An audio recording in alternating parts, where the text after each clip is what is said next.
Um saludo especial a todos os amigos que são seguidores de Life Ministry. Cada semana participan en el estudio y el repaso de la lección de la escuela sabática, fantástico. Además de eso, la posibilidad de encontrar ahí un testimonio, un canto y algo especial para reunirse. En verdad, cada una de las cosas que hacemos es para predicar el Evangelio y para prepararse para la venida de Jesús. Que Dios le bendiga mucho. Tenemos que prepararnos para encontrarnos en el cielo. Maranata.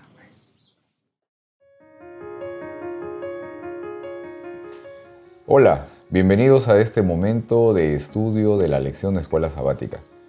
Hola, Heriberto. Hola, Pedro. ¿Cómo has estado? Muy bien. ¿Sí? ¿Se ha ido muy rápido la semana? Muy rápido.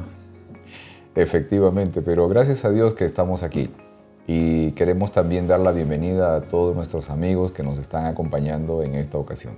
¿Y qué tal si iniciamos con una oración? Sí. ¿Sí? Oremos. Ok. Padre nuestro, te damos gracias por otro día más que nos das de vida y otra oportunidad más que nos das para testificar en esta tarde. Te pedimos que nos des de tu Santo Espíritu para poder dirigirnos a la audiencia y de que ellos también, por medio del Espíritu Santo, puedan aprender algo del juicio que tú tienes para tu pueblo. Gracias, Señor. En el nombre de Jesús te lo pedimos. Amén. Amén. Muy bien, y llegamos a la lección número 5. Justamente el título de la lección es La buena noticia del juicio. Y quiero leer de la versión Nueva Traducción Viviente lo que dice Juan, el Evangelio de Juan, capítulo 12, versículos 31 y 32. Dice lo siguiente: Ha llegado el tiempo de juzgar a este mundo, cuando Satanás, quien gobierna este mundo, será expulsado. Y cuando yo sea levantado de la tierra, atraeré a todos hacia mí. Es interesante, es muy interesante esto de que Juan justamente nos lleva a poder tener en cuenta de que este mundo es juzgado. Pero el primero que es juzgado es justamente el enemigo. Y este enemigo es un enemigo juzgado, vencido y expulsado. Ahora, todo esto se obtiene a través justamente de la muerte de Cristo Jesús y su resurrección también.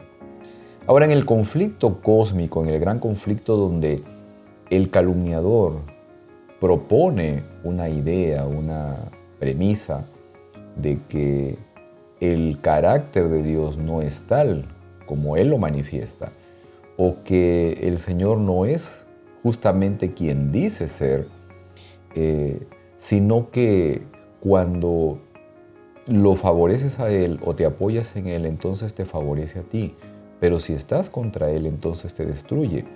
Estas afirmaciones justamente son parte de lo que representa este hecho del gran conflicto. Ahora, ¿por qué el juicio? ¿Por qué habrá necesidad de un juicio? ¿Qué es lo que se consigue también con un juicio? Estas son algunas de las cosas que vamos a tratar de conversar en esta ocasión, Heriberto. Sí. Pedro, solamente quería añadir, Pedro, que Satanás está en juicio. Ajá. Nosotros estamos en juicio. Ok. Dios está en juicio. Ok. Y por simple hecho de ser seres humanos, en un juicio no nos gusta escuchar porque eso infiere que somos culpables de algo. Ok. En realidad sí somos culpables de algo. Somos culpables de ser pecadores. Así es. ¿Has estado alguna vez en un tribunal? He servido en un tribunal y a mí me fascina el estudiar acerca de la justicia. Cuando estaba joven yo estudié administración de justicia y me fascinaba. Oh, ok, interesante. Eso es interesante. Bueno, alguna vez he tenido que ir también a la corte para servir como jurado, pero en ese momento, bueno, parece que hubo un arreglo entre las partes y ya no fui requerido, ¿no? Pero sí, por ejemplo, en otras situaciones he tenido que llegar también a una corte y generalmente no es una situación tan sencilla, digamos, tan cómoda, ¿no? No es muy agradable muchas veces porque generalmente las personas que llegan ahí es porque tienen alguna situación de dificultad que tienen que resolver, ¿no? Sí. Muy bien, quiero leer algo que está en el libro de Hebreos, el capítulo 9, los versículos 26 al 28. Y leo de la versión Nueva Versión Internacional lo siguiente, dice: Ahora, al final de los tiempos, se ha presentado una sola vez y para siempre a fin de acabar con el pecado mediante el sacrificio de sí mismo. Así como está establecido que los seres humanos mueran una sola vez y después venga el juicio, también Cristo fue ofrecido en sacrificio una sola vez para quitar los pecados de muchos. Aparecerá por segunda vez, ya no para cargar con pecado alguno, sino para traer salvación a quienes lo esperan.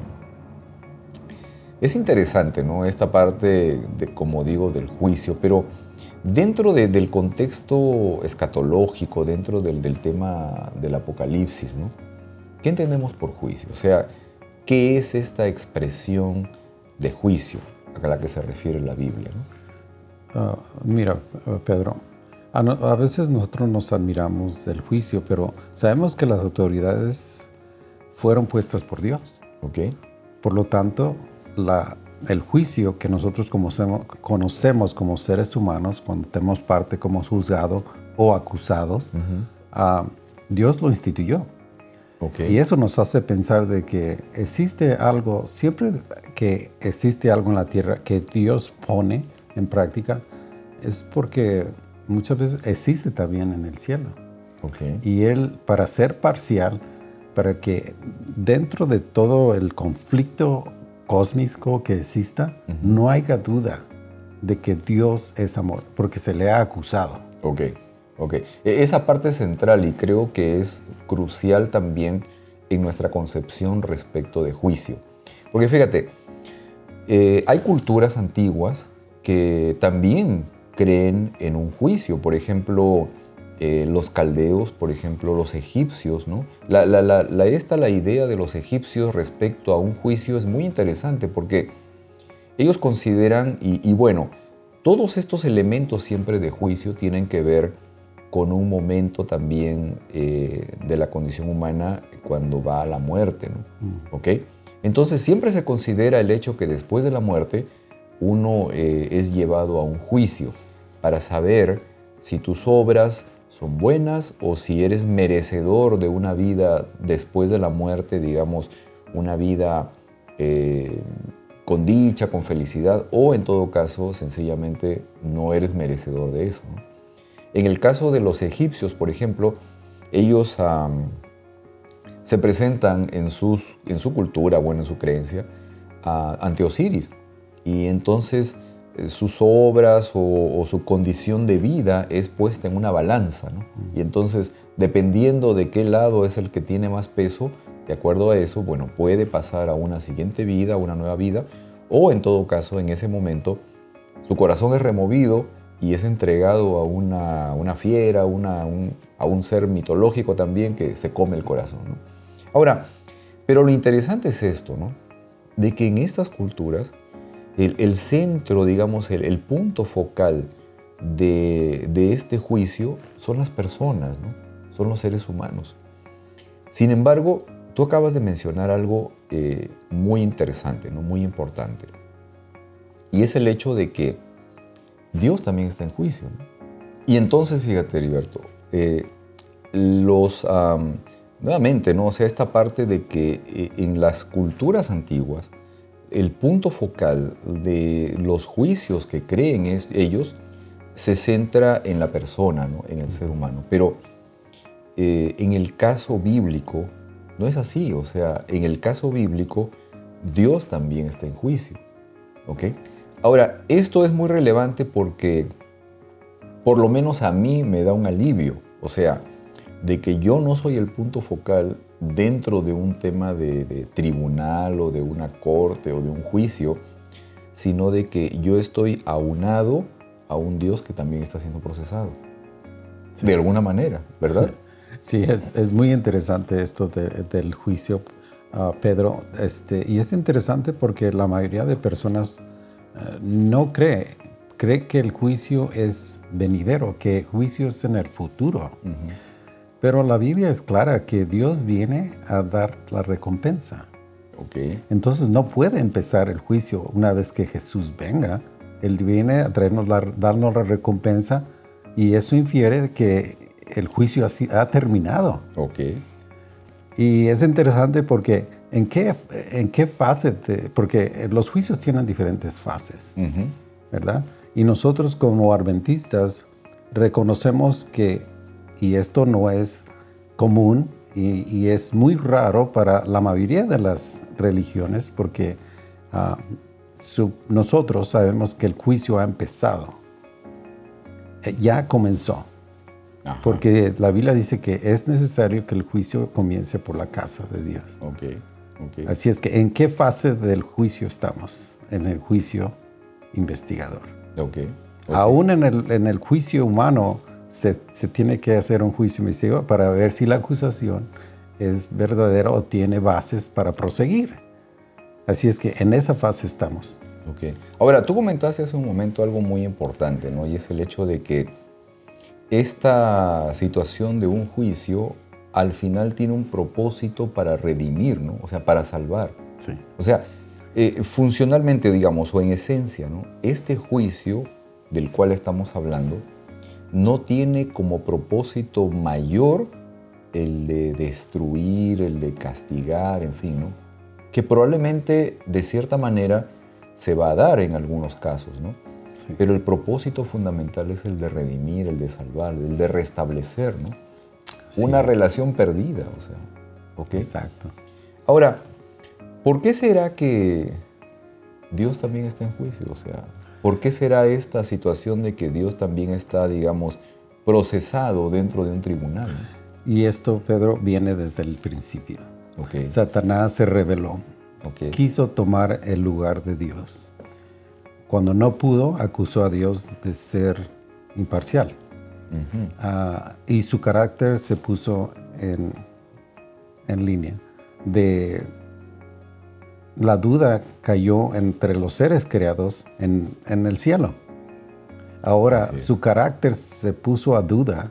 Ajá. Y en este juicio va a salir la realidad de si Dios es amor, si Dios es un tirano o si Dios es realidad un Dios amoroso como Él lo ha demostrado. Ok, eso tiene que ver con el tema del vindicar o de la vindicación, digamos, el restablecimiento de la verdadera imagen de Dios, del verdadero carácter de Dios. Exacto. Vamos a hablar hace unos minutos de eso, ¿ok? Pero antes esta parte, ¿no? Estamos reconociendo que, digamos, el fin, el objetivo de este juicio es el de poder restablecer, el de poder salvar, ¿no? Uh-huh. El propósito de Dios con este juicio es el de poder restaurar a las personas, de poder restablecerlas en su relación con Él.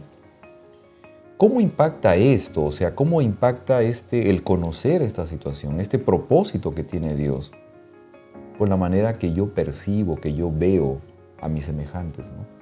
O sea, ¿cómo me hace ver ahora, digamos, a mi prójimo el hecho de que yo reconozco que hay un Dios que está haciendo todo lo posible, incluso dentro de un proceso que podríamos considerar un proceso legal, tratando de que la humanidad sea salvada, ¿no?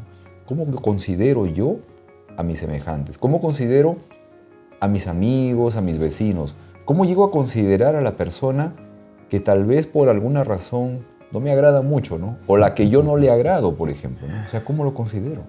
Mira, Pedro, desde niños a nosotros se nos ha enseñado, aún antes de yo conocer el mensaje, de que teníamos un ángel uh-huh. al lado nuestro, quien estaba escribiendo todo lo que nosotros hacíamos. Cuando yo me pongo a pensar en esto, me doy cuenta de que no hay nada que escape la atención de Dios. Claro. Pero esto también tiene un propósito. Porque en el juicio de Dios, si hay una acusación, entonces tiene que haber prueba. La prueba está en que los libros que han sido, el ángel está escribiendo, el registro, a final de cuentas va a tener un propósito en el juicio. Así es. Porque no es en lo que yo digo o lo que tú dices, Pedro, pero lo que ha escrito el ángel en el libro. Claro, definitivamente esto es, ¿no? Y refiriéndose a nuestros compañeros, a los demás vecinos, con lo que nosotros tratamos, es porque yo cuando tengo en cuenta de que mis acciones están siendo vistas por Dios, ¿cómo lo voy a tratar mal? Yo sé que todo lo que yo hago está siendo, se está puesto para tener referencia en el juicio. Claro. Entonces, no es de que yo voy a hacer algo para que mi nombre no esté allí, sino que ya de ahí volvemos otra vez a mi relación que yo tengo con Jesús. Él ha transformado mi vida y por lo tanto yo sé cómo tratar a mi semejante porque tenemos la ley de oro, ¿verdad? Así es, no hagamos nada a alguien si no queremos que nos hagan con nosotros. Y el hecho mismo, obviamente, de considerar también de que hay un Dios que está trabajando incluso por esas personas, ¿no? O sea, me anima también a poder considerar con valor también a esas personas. Exacto. O sea, de poder considerar, digamos, valiosos también a mis semejantes, ¿no? ¿Ok? Exacto. Muy bien, quiero avanzar en esta parte y leer lo que dice el libro de Mateo, el capítulo 25, versículos 31 al 36. Dicen esto en la Nueva Versión Internacional. Dice: Cuando el Hijo del Hombre venga en su gloria, con todos sus ángeles, se sentará en su trono glorioso. Todas las naciones se reunirán delante de él y él separará a unos de otros, como separa el pastor las ovejas de las cabras. Pondrá a las ovejas a su derecha y a las cabras a su izquierda. Entonces dirá el rey a los que estén a su derecha: vengan ustedes, a quienes mi Padre ha bendecido. Reciban su herencia, el reino preparado para ustedes desde la creación del mundo. Porque tuve hambre y ustedes me dieron de comer. Tuve sed y me dieron de beber. Fui forastero y me dieron alojamiento. Necesité ropa y me vistieron. Estuve enfermo y me atendieron. Estuve en la cárcel y me visitaron. Es interesante y algunas veces hemos comentado de este momento, ¿no? Este momento es muy, muy significativo. Ahora, considerando este tema, digamos, central de lo que venimos estudiando, ¿no? El conflicto cósmico. ¿Cuál es la razón de este conflicto? O sea, ¿cuál es la cuestión en disputa, digamos, ¿no? Lo habíamos comentado hace un momento. O sea, ¿cuál es la cuestión en sí en disputa o que está siendo procesada en este conflicto cósmico, ¿no? ¿Te refieres al carácter de Dios que se puso en duda por Satanás? Exacto. Ahora, fíjate que hay autores, digamos, comentaristas teológicos o comentaristas bíblicos que manifiestan, digamos, la forma como actúa Satanás con respecto a las afirmaciones que hace como un calumniador. O sea, como alguien que justamente no es preciso en lo que manifiesta, sino que trata de alterar la imagen de Dios siempre, ¿no? Y esa es la realidad, ¿no? Eso es lo que venimos nosotros también entendiendo en este proceso de estudio, ¿no? Ahora fíjate, mira, en el libro de Job, en el capítulo 1, cuando Dios entabla esta conversación con Satanás y luego empiezan a hablar respecto de Job, ¿has considerado en algún momento, Heriberto, este encuentro y esta conversación dentro de lo que significa el contexto de un proceso legal? O sea, es real esto, ¿no? Cuando nosotros nos ponemos a estudiar con calma el libro de Job, por ejemplo, y el capítulo 1 sobre todo, podemos notar de que este encuentro, digamos, en que Dios entabla una conversación con Satanás respecto de Job, no es un encuentro casual. O sea, es una situación, digamos, prevista, ¿no? Es un encuentro, digamos, donde llegan, como dice la Biblia, los hijos de Dios. O sea, parece que llegan de diferentes partes del universo, ¿no? Sí. Y llegan a presentarse delante de Él. Ahora, esta conversación que ocurre entre Dios y Satanás no es una conversación privada tampoco. O sea, es una conversación abierta, ¿no? Sí. Porque tiene que ver con un tema central, como digo, que es el hecho del carácter de Dios, ¿no? Sí, mira, Pedro, y mirándolo otra vez a través del sistema legal, aquí están todos los seres creados y el juicio está llevándose a cabo. Entonces Dios dice, como se dice, Exhibit A. Ajá. Tienes a Job. Ajá, claro. Y allí está Job y está la historia de Job, todo lo que sucedió con él. Fíjate, Heriberto, o sea, no sé si tal vez lo hemos considerado alguna vez de esta manera, ¿no? Pero muchas veces nos centramos o, digamos, enfocamos en la persona de Job, ¿no? Y que Job fue justo, etcétera. Y que realmente lo fue, ¿no?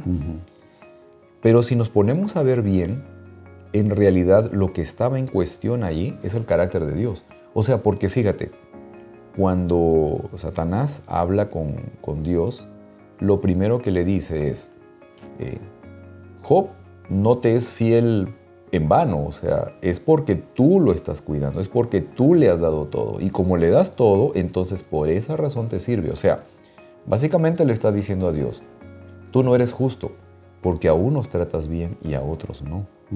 O sea, tu carácter de justicia no es igual para todos, ¿sí? Pero ahora, o sea, dice, bueno, quítale lo que tiene y vas a ver cómo no te maldice. O sea, vas a ver de que tú vas a quedar mal.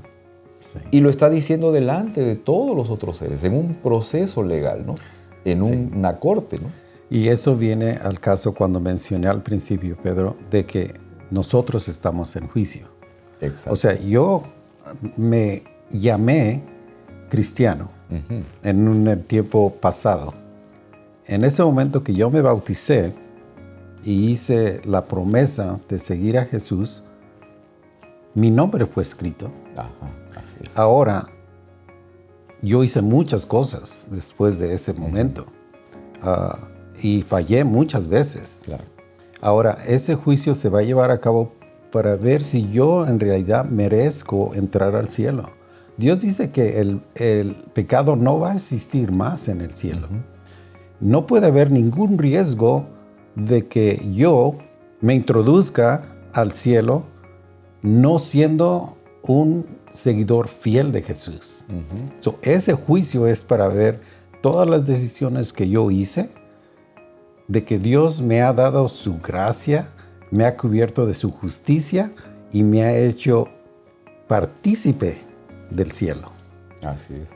Pero fíjate, Heriberto, también que tenemos esta otra afirmación de Jesús, y que es una esperanza enorme, ¿no? Que el que oye, dice, el que oye mi palabra y cree en el que me envió, ya no tiene necesidad de juicio, sino que ha pasado de muerte a vida, ¿no? Exacto. Por eso es que el juicio son buenas noticias. Exacto, exacto. Y no debemos de temer. No, justamente eso, ¿no? Porque ese juicio nos permite a nosotros que creemos, o sea, que queremos creer también, que ya estamos justificados. Exacto. Definitivamente, o sea, y esto es muy fundamental, eso es muy importante, ¿no? El triunfo de Dios está asegurado y nosotros triunfamos con Él también. Exacto. ¿Sí? Nosotros triunfamos con Él. Exacto. Muy bien, quiero avanzar a esta otra parte, lo que dice Apocalipsis capítulo 21, versículos del 3 al 5. Dice, oí una potente voz que provenía del trono y decía, aquí, entre los seres humanos, está el santuario de Dios. Él habitará en medio de ellos y ellos serán su pueblo. Dios mismo estará con ellos y será su Dios. Él enjugará toda lágrima de los ojos. Ya no habrá muerte ni llanto, tampoco lamento ni dolor, porque las primeras cosas han dejado de existir.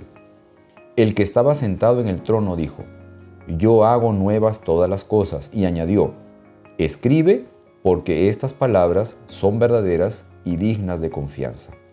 Leí de la nueva versión internacional. Al reconocer este propósito de Dios, ¿no? Que a través del juicio pone también fin a la maldad, ¿ok? Sí.